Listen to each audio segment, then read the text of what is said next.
Good morning, good afternoon, good evening, good everything. Wherever you are on the surface of the earth, this very instant, watching me and listening to me, how are you? I need to ask that question.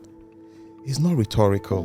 It means a lot to me because, yes, part of the reason why we are here is because you are there listening to us. So this is the space where we come in to lean on one another's experience to forge a positive path. It has been an amazing season. So what are we going to be doing today? You're wondering. I'm coming. Give me a minute. I have some special guests in the studio with me today. Millennials. Yes, these ones somehow are with me. I'm responsible somehow for them.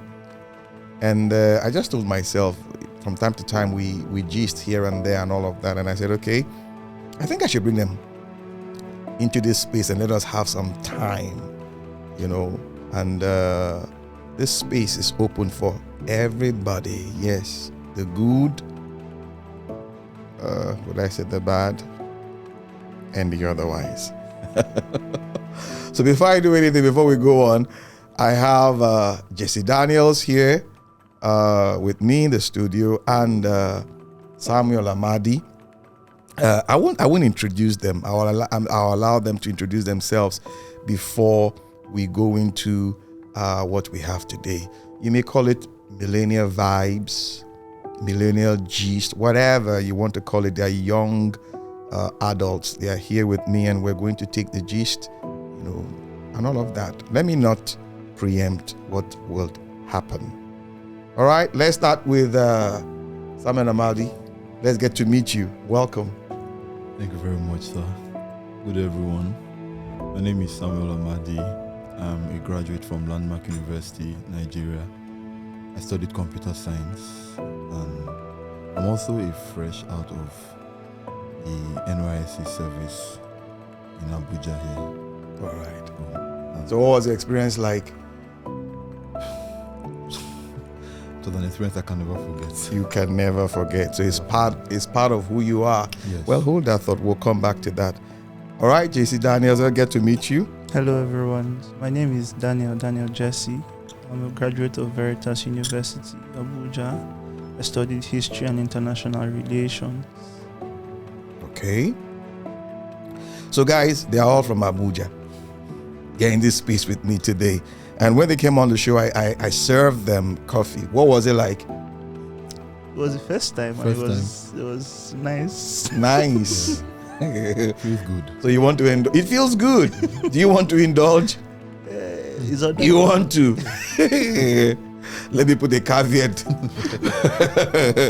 As they say, cars parked at owner's risk. But no, it's a good thing. It gives there's a good feeling about coffee. Not and the usual taste I'm used to. It's not the usual taste you're used to. Yeah. Okay, can you describe it? It has this rich, not sweet, but rich kind of taste. It's not something ordinary. It's not ordinary. It's out of this world. Yeah, okay, like I like that. And you? It's for me. It's bittersweet. It's bittersweet. Yeah. Like life. Like.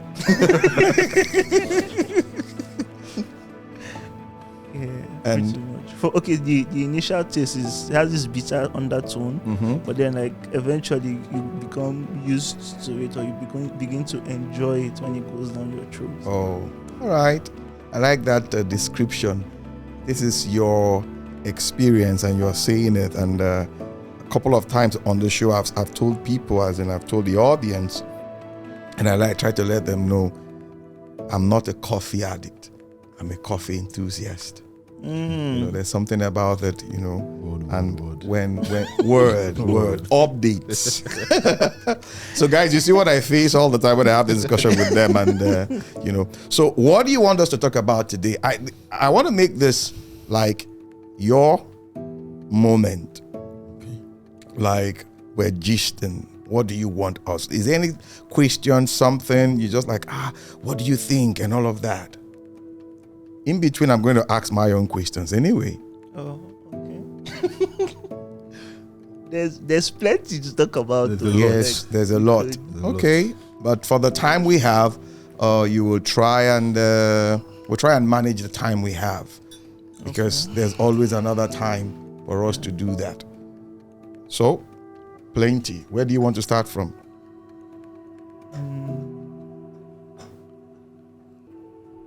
You ready? You shoot. Yeah, sure. I would like us to address the current, topic of Nigerians leaving the country. The mindset of, you leave the country and then you've made it. Okay. Once you can just find yourself outside the borders of this nation, Nigeria, Yeah. you're set to go for life. Is that the kind of conversations in your circles going Yes. on? And then I'm not one that supports. I'm not against it. But Yeah. I'm not also a big fan of, people leaving the country Yeah. looking for, in quotes, greener pastures. Okay. So a lot of people just feel like I don't know what I'm saying. Anytime that kind of conversation comes up, I'm usually, being dragged. Don't worry. Continue going through what T-Pain is showing you and all that. All right. So I just want us to address it. Am I wrong for believing that, there's still hope, and if you're hardworking enough, you can make it in this country? All right. Are the people who believe that running away is the best? That's what it is. Okay. They're running away. Is the best solution, especially for youths. For you. I'm going to read out something I wrote this morning, and we're going to pick up that conversation. Nigeria, we hail thee, our own dear native land. Though tribe and tongue may differ, in brotherhood we stand. Nigerians all are proud to serve our sovereign motherland.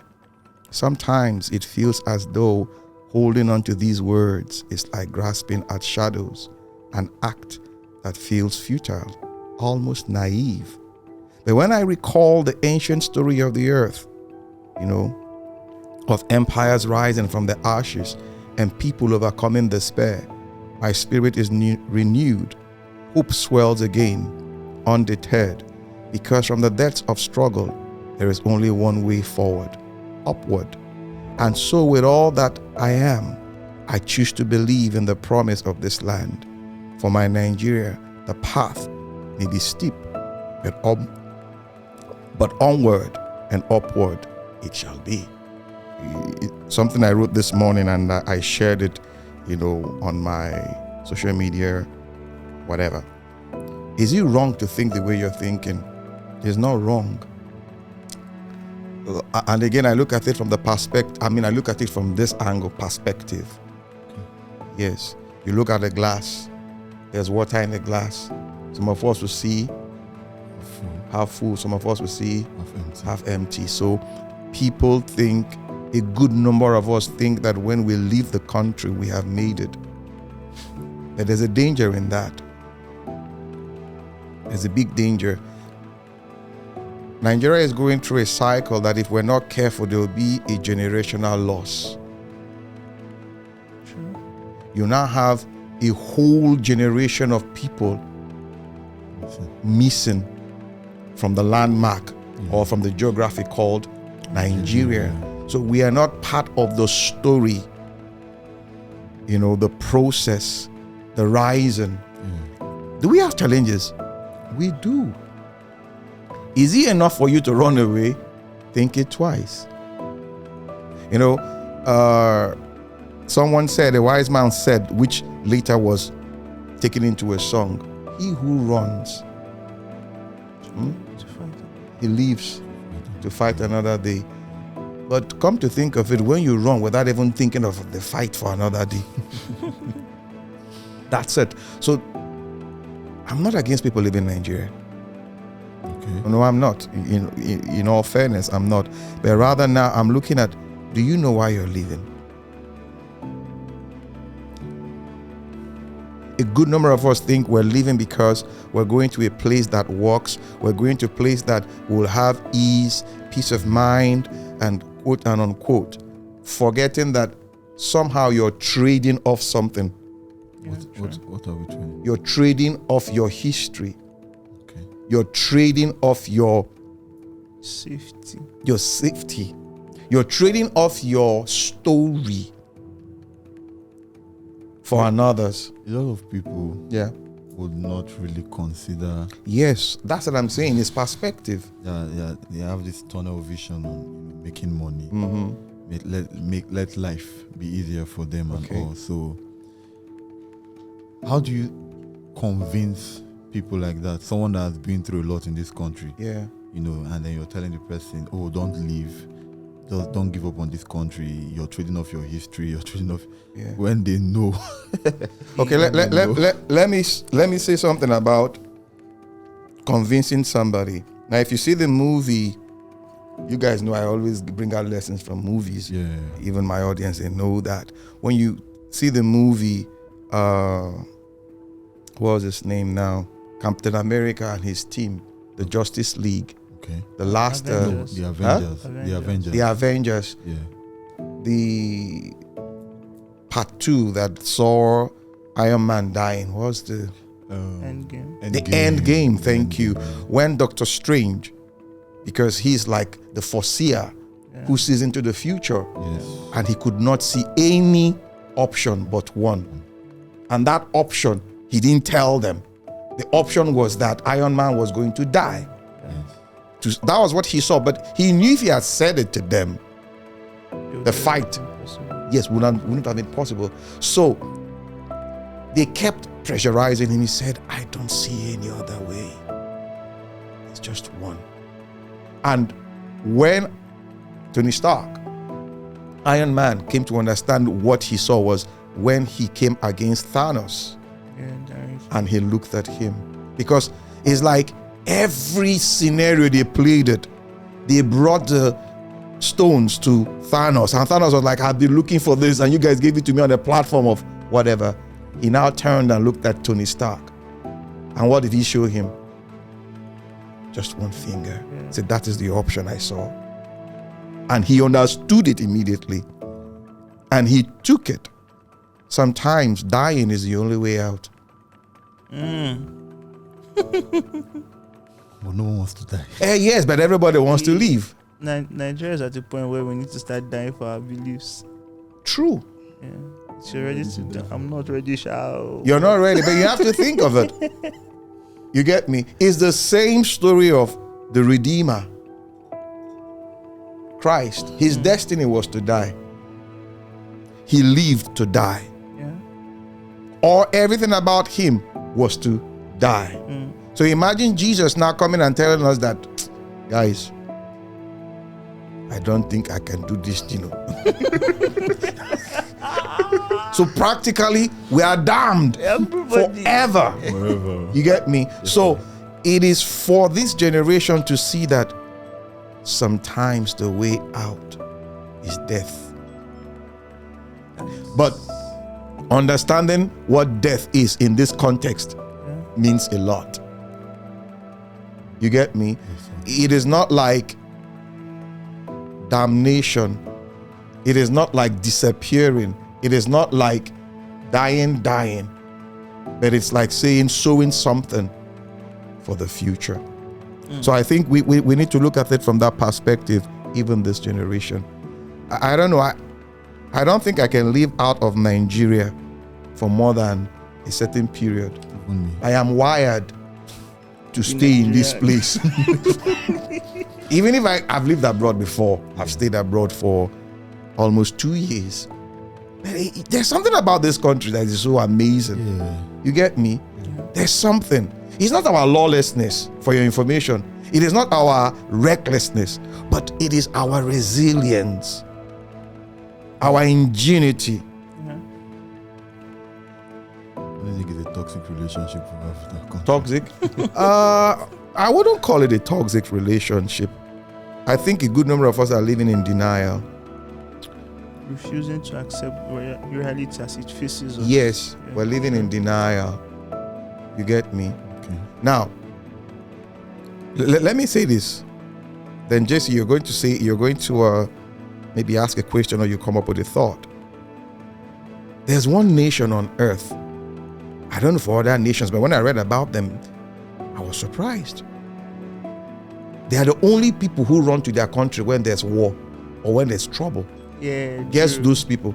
Israel. The Jews.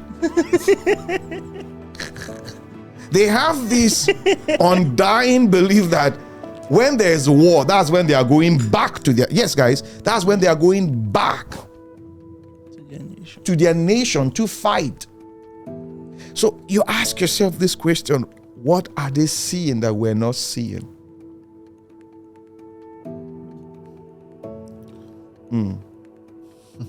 You guys are quiet, Abi. All right. Sincerely speaking, Uncle, it would be easier to run back to Israel if there's war than to run back to To be easier to run back. So to Israel. I think based on what you're saying is going to be easier, yeah? It's that mindset of running back to Israel that has made Israel what it is. Okay. Were they running back from That's way what back? I'm saying. The fact that I feel like I have to go back home means I have to make home safe enough for me to go back to whenever I want to go back. That's it. There's nothing wrong you moving out of your country. Yeah. But when you can't come back home, It becomes a problem. it becomes a problem. When you can't come back home, and you know what? Nature abhors vacuum. It does. If you think you're running out, you're playing safe, you're actually creating space for a negative entity or force to take over. occupy. So let me hear your thoughts. You have a question. Yeah, I do. So I want us to do a feasibility study. In this 1 minute, go Yes, ahead. in this 1 minute. So I have come to observe that like people in my generation especially, Yeah. the thought processes we have is very, very poor. Very, very poor in the sense that the way we assess damage control, Nigeria is in a poor state. How do you want to contribute to like making your space better? So somebody shared a thought with me. He was like, oh, if you want to make Nigeria better, it has to start with the family. The family, in the sense that if every home is able to like train their child the way he should go, as the Bible says, then we wouldn't have so many issues. And initially I was like, oh, that's going to take such a long time, because 30 years, 50 years, who has that patience? Yeah. But then I went back and I thought about it, and I was like, even if it's going to take such a long time, Yeah. on a scale of 1 to 10, how many parents can we count on in my generation to say they would actually raise their children the right way? Taking an example of like when my nephews and niece come back from school and they're telling me things that happen in their class. I'm like, That's all that they do for them. Because really, it's mind-boggling how parents are able to expose their children to such things. Yeah. Yeah. So what's it going to take to inform the Nigerian mind that this is what we need to do? Yeah. This is how do we now go about it? Okay. I will answer that question. Guys, like I said, this session is conversational, and I allow them to ask the questions. I will give some answers. Along the line, they will also bring in their thoughts. So, taking responsibility, being accountable. Your thought process can only work when you subject yourself, you get me, to being accountable. Now, let me explain what I mean by that. The Bible described Moses as the meekest man on earth. And people don't understand what it means to be meek. Yes. Why was Moses the meekest man? Or why did the Bible describe him as the meekest man on earth? He's supposed to have temper issues. He had temper issues, Abi, and temper tantrums and all that. Now, this is the meaning of meekness. One who has power and can use the power, but chooses not to use the power.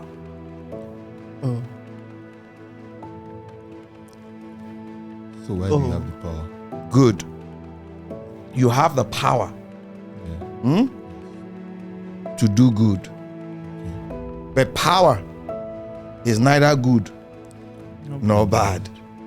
It is a reflection of the person yielding it or wielding it, I beg your pardon. So you hold yourself accountable. It's like I have a sword with me.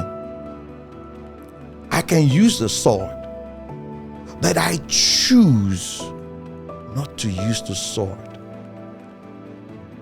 So each time I withhold the sword from being used, that is a negative aspect. The sword only comes out for good. So parents, holding yourself accountable. You hold yourself accountable. How do you hold yourself accountable in this generation so that it reflects on your children? So let me paint a good picture. The social media is so free, is now freer than the air we breathe. Yeah. You can access any kind of information you want to access on the social media. Now imagine you telling yourself, I will not strain my eyes to picture or to view any inappropriate content. Are you holding yourself accountable? Yes. Do you think that action will reflect on your children? Yes. Good. Because it will show in your attitude. Yeah. It will show in your expressions. What do I mean by that? You will not be scared to allow your children pick your phone and play with it, because there's nothing, should I say, unhealthy for them to see. So you're holding yourself accountable. That's what you're doing. It reflects on your children, and it will tell in other aspects of your being. Can we start from there? That's a question. Yeah. Hold yourself. Train up a child as he should go. Oh, You can only give what you have. that's the challenge. The fact that they can only give what they have. In some cases, it's the case of they don't even know better. So you ask if you don't know better. I was about to ask a question. Yeah, go on. In as much as everyone here are Christians, we're talking about the national Yeah. situation, and Yeah. we should also acknowledge the fact that Christianity is not the only religion Okay. in this country. So Yeah. they then made a statement Yeah. in his question. He said that why can't parents train up their children Mm-hmm. the way of the Bible? Yeah. You understand? The issue there is some parents don't even believe that what they are doing is wrong. You understand? Mm-hmm. Like certain things that we might find wrong, All right. Mm. they can find it very, very right. Okay. And certain things you can find right, they might find it very wrong. Yesterday at my place of work, I was having a conversation with my boss, and she told me how in some places in Nigeria, Yeah. till date, they believe in the female genital mutilation, and it's still happening. You Yeah. understand? So I believe that before we even try to talk about accountability Yeah. and responsibility, Yeah. our belief system Mm-hmm. is an issue. Okay. And if we can solve that issue, Mm. you know, I know many people will be like, who defines what is right, who defines what is wrong? I don't know who defines right and wrong. I don't want to know. Okay. But I believe that if we can change our belief system, dropping religion aside and just knowing what's good and what's wrong, Yeah. then we can go ahead. That's So my own. I quite appreciate that thought of Christianity you just raised now. But we're not. This is not Christianity. Mm-mm. This is not a religious conversation. Okay. You know, a lot of people come to say, "Oh, because we're Christians, we do this, we do that." That's- Okay, fine, no problem. That's But why do you know whenever- that the very nature all around you points to you being accountable? Yes. There is a moral compass within Each and every every man, woman. Man now is mankind walking the earth. Yeah. So we choose to listen or not to listen. Okay. It's a choice. You get me? Yes. The very nature around us, the birds, the plants, the animals, the cycle of the earth speaks to a balance. Yeah. That when you respect that balance, you're going to see the wisdom reflecting in your actions. Okay. But When you have a seared conscience, a reprobate mind, a mind that tends to wickedness, warpness, what you begin to see is negative. That's what you begin to see is negative. To buttress what you just said, recently I read that in Japan, and I think it's something China is beginning to adopt. When like children begin school from 0 to 6 years, they don't do anything academic in school. They go to school to just basically learn manners and like how to behave around people. Yep. That's all. You learn manners.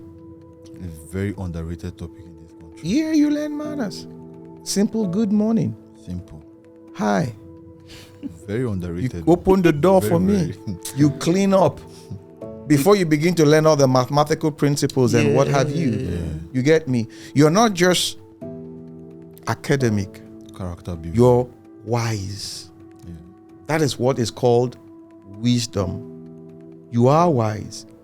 So these things are not gradually, would I say, disappearing from our society. Yeah. So we need to bring them back.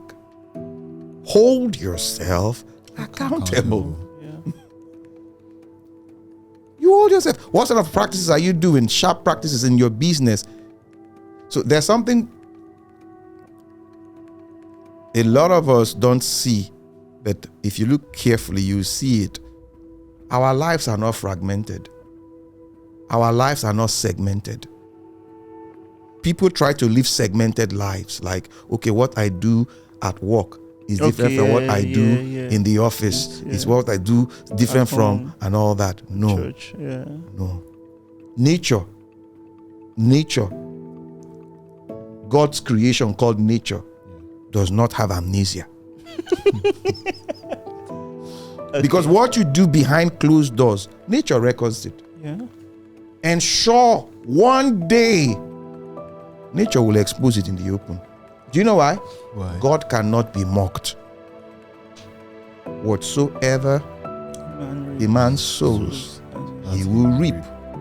So when your life is lived as though what I do in the secret, I can comfortably do it in the open, that's accountability. Makes a lot of sense. You know the crazy thing is, what you're saying now, there's tons of message social media has been saturated with people used to justify themselves. Because what you just said, that it just clicked in my head. I've seen people saying, oh, I'm a different person to different people. I relate with you based on your personality. Oh, in church I'm a different person. At home I'm that person. At work I'm that person. That is the person bipolar. Zodiac sign. Huh? Zodiac. You know what? Capricorn, Cancer, Sagittarius. How and those Sagittarius people. will relate to Capricorn is different from how. Capricorn Where did we get all Cancer. those thinking from?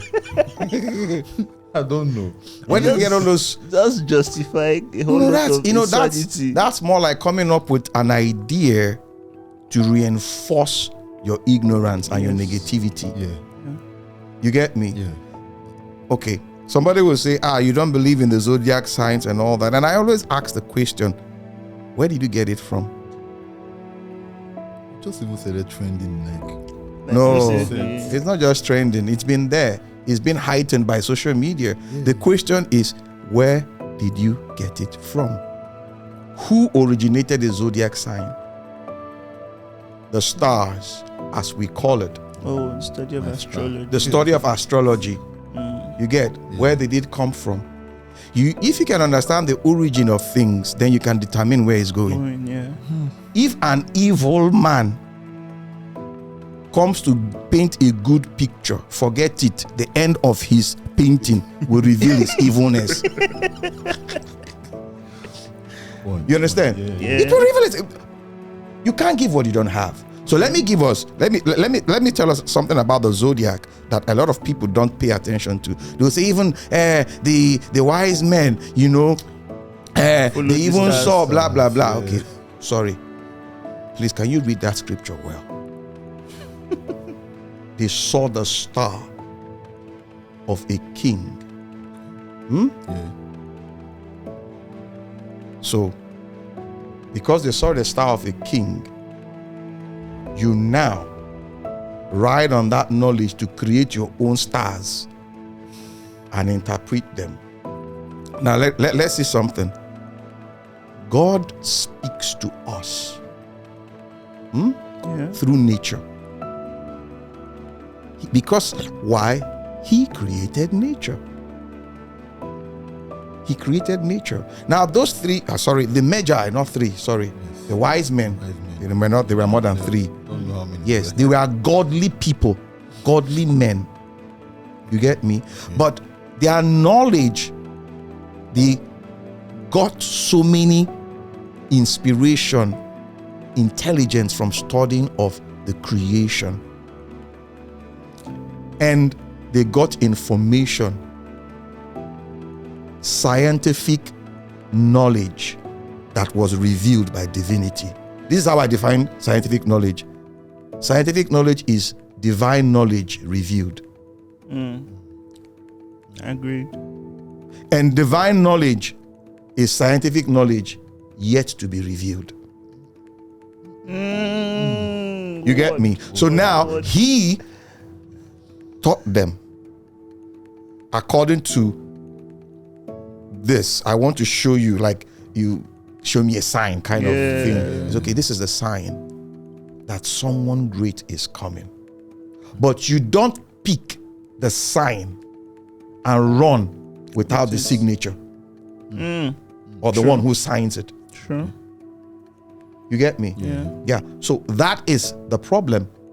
So now astrologers, the study of the stars, the cosmos. Now you know that according to scientific knowledge, when a particular, we are in the Milky Way, our galaxy, it's called the Milky Way. There are tons of them out there. And you now see that when the stars are aligned in certain pattern, a certain current comes in certain seasons according to the timing of the earth, because the earth runs on a timing. You get me? So, okay, from January to so and so, the northeasterly wind will blow, or the western whatever trade winds will come, creating so and so. Because you have done it over and over again, you now build a consciousness around it, and all of a sudden you forget the one who created it and you start worshiping the created. That's the problem of zodiac signs. That's the problem. So you now see, again, people who understand control and power, that is what do you call them, empires. They understand control and powers. They pick these things and infuse their ideology, and for their ideology to hold, they create a theology. So they tell you the gods. So you begin to create Capricorn, Cancer. They use certain elements of creation. Pisces. Symbols. Pisces is what? Fish. Yeah, Pisces is fish. Fish. There's one March. Goat. Sagittarius. You know? Excuse me, we were created in his image. Likeness. Saka my temperaments be an animal. That is animalism. So you see now. But because it is like what is prevalent. Yeah, it's appealing. Yes, in the propagation of their empire. So all of us tend to. Now, if you look at the life of Abraham, there's something fascinating about Abraham. In his day and time, there was idol worship and all of that. But have you ever paused to ask yourself, why did God single him out? Why actually? Because he had a different mindset. He just felt this idol we're worshiping. It's not it. It's not it. God saw him and said, this is the person I need, and picked him out. I see what the scriptures, if you go to the scriptures and read carefully, he said, I know Abraham, for he will what? Instruct his children, not after himself, but after the ways of who? The Lord. God said, that's the man. So how did he know the ways of the Lord? How did he interacting with the Lord? Oh my days. So God revealed himself. Yes. God is hidden from humanity. When I mean hidden from humanity, God loves to be sought after. Yeah. He likes when we search for him. True. He likes when we seek him. You get? Yeah. So in seeking him, he reveals himself to you. And human nature, the way God wired us, we are systemic in our thinking. Okay. Yesterday, I went through this road and this happened. The other day, I went through this road and this happened. 3 weeks ago, I went through this road and this happened. It becomes a pattern. So you just tell yourself, tomorrow when I go through here, this will happen. But it's not always the case. You get me? Yeah. So we need to see it from that perspective. And the minute we see it, you can be a lone voice. Yes. It can be quite lonely, like Abraham. You're moving against a grade. Everybody is going in this direction. You're the only one going in the opposite direction. And they will tell you, now your own bad pass. Sorry, guys. This is Nigeria. It's like, what's wrong with you guys? They say, no, you're telling them I'm seeing something. So, no. So as a Nigerian, you need to see it.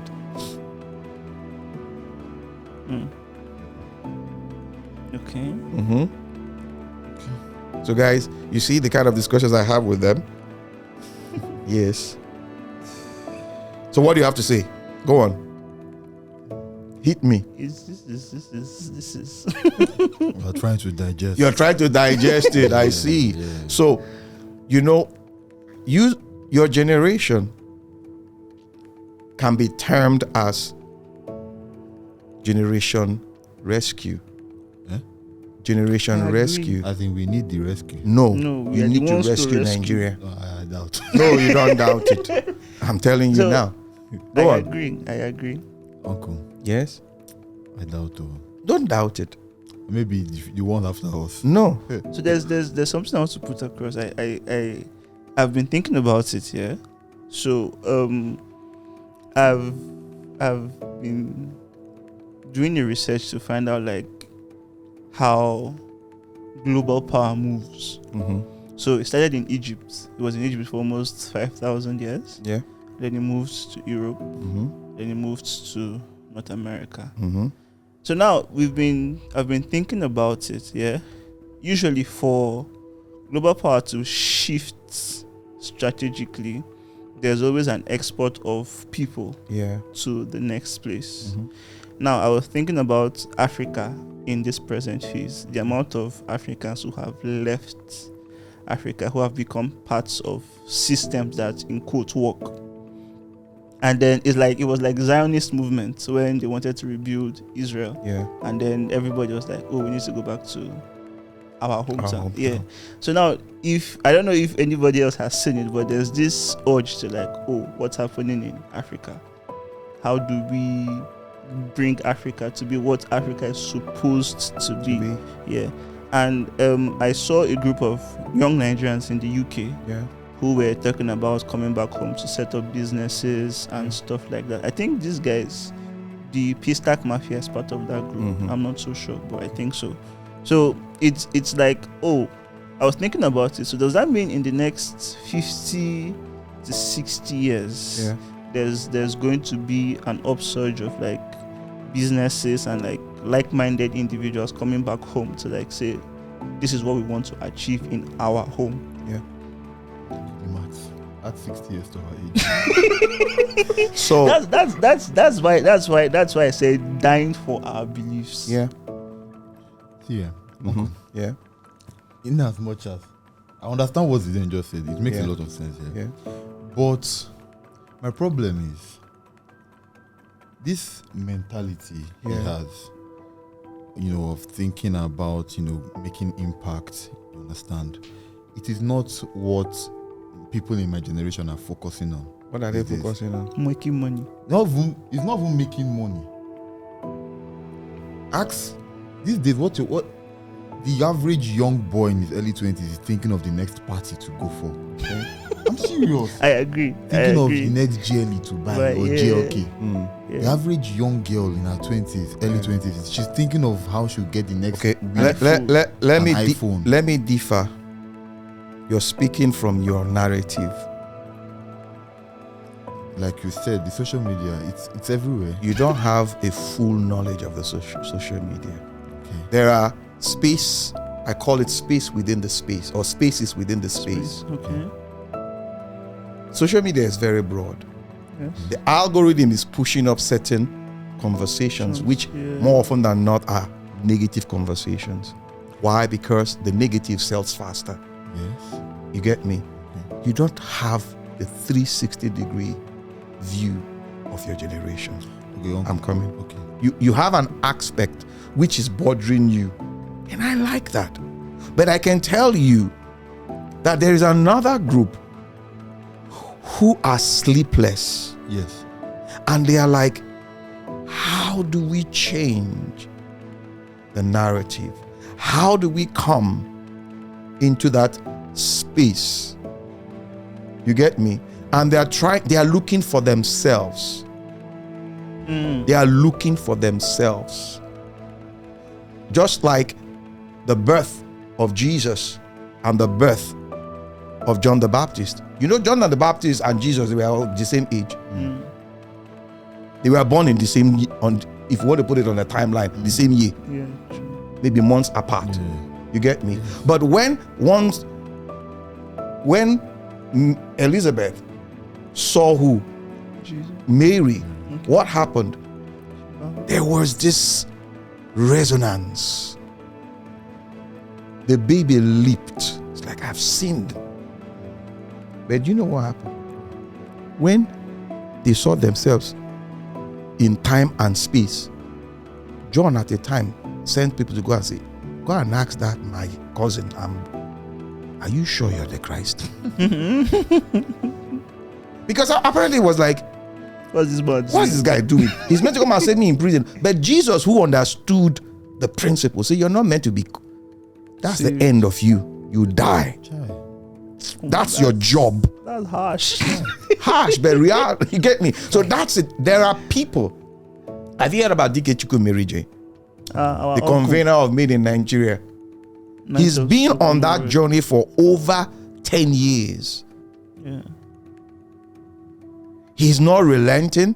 He keeps talking about Nigeria in such a way that now he has a center here in Abuja. So when young people go there to listen to DK. People who don't go to the parties you're talking about. I didn't say everyone. No, we're talking. It's a conversation. Okay. You get me? I'm not accusing you. Okay. I know. I know you're not so me. You understand? They are there. But do you know what? DK will always say something that I love. Timing. When you miss the window, it may not come again. That's the fear. No, that should be your faith. That we don't miss it. Yes. That window. That's why I said you are Generation Rescue. If you think there's another generation coming to save Nigeria, I doubt. I doubt. And somebody said, why do you say that? Let me behave like the Magi. I see the star. I've read the star. And the star is telling me from what I read, this generation is their responsibility. Because the war generation, the people who fought the war in Nigeria, almost all of them, in 2 years' time, they are all dead. They are gone from the scene. I'm telling you. No. The statistics are there. Yeah, I agree. You get me? Give them more time. No, we're not giving them any time. It's there. Statistics is there. I'm not the one. Yeah.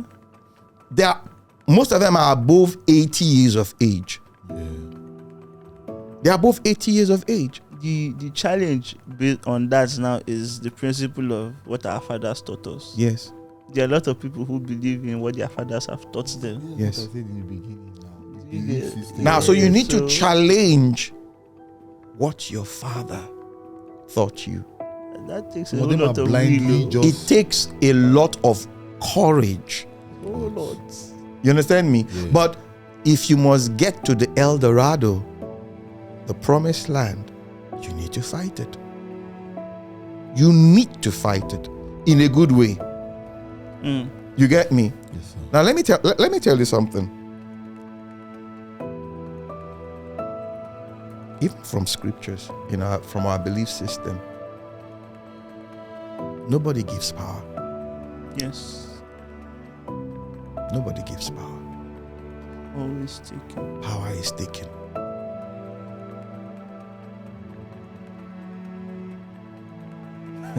So you ask yourself now, how do I take the power? If you take power through violence, you will lose it also through violence. But if you take power through peace, the Prince of Peace maintains it.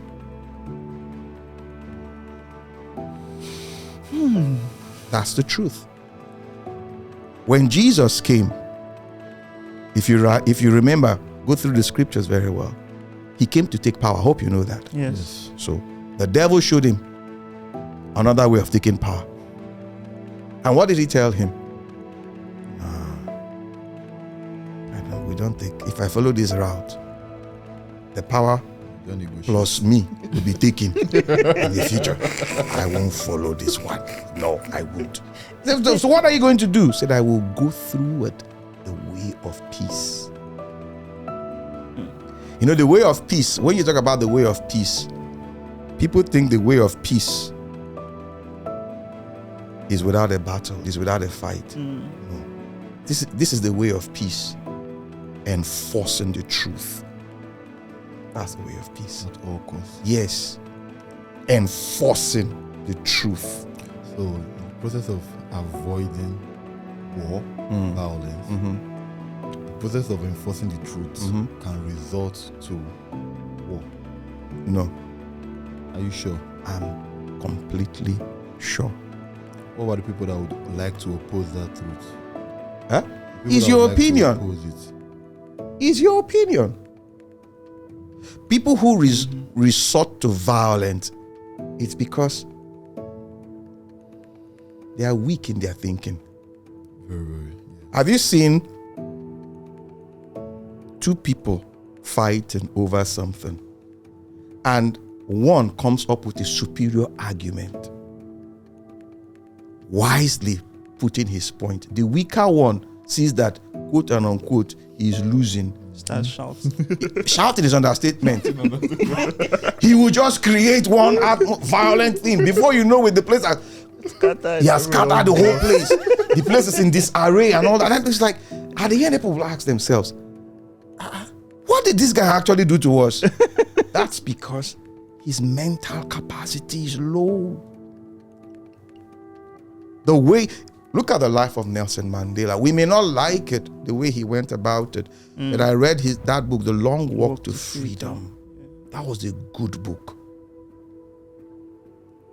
Do you know that at the time, Mandela became violent? Yes. The other party after the ANC. Yeah. I've forgotten those people's names. They were the younger generations, exactly. They were like, which of you said that they had the talk piece about boss person here? But you see now, it didn't turn out anyway. Rather, what happened? Freedom at last. No, superior force. Calm them down. So he had to go back to the ANC again. But yes, but you must not lose sight of the sacrifice that follows it. You must not lose sight of the sacrifice that follows it.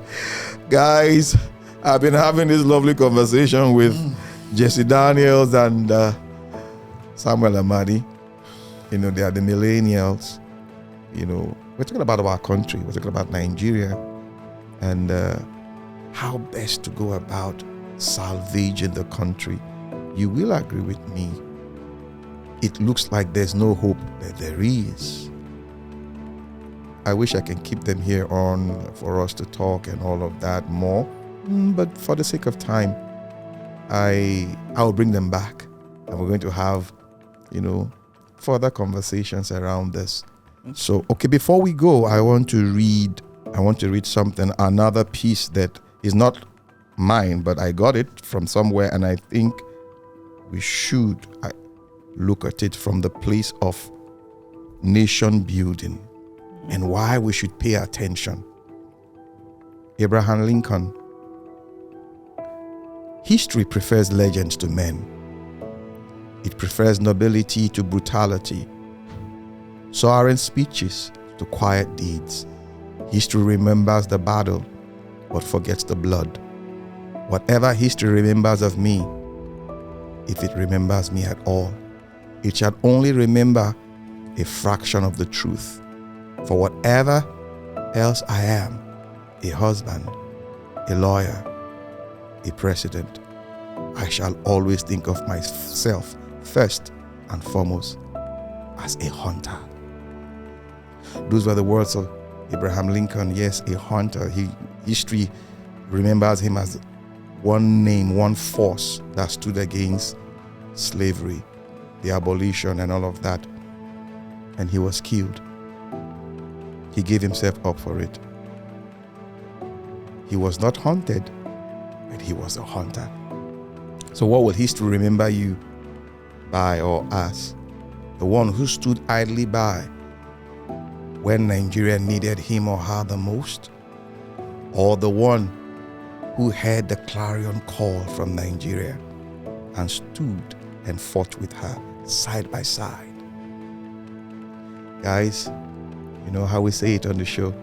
I wish I could go on and on, but this is what this episode has brought to you. Nationhood, building our nation.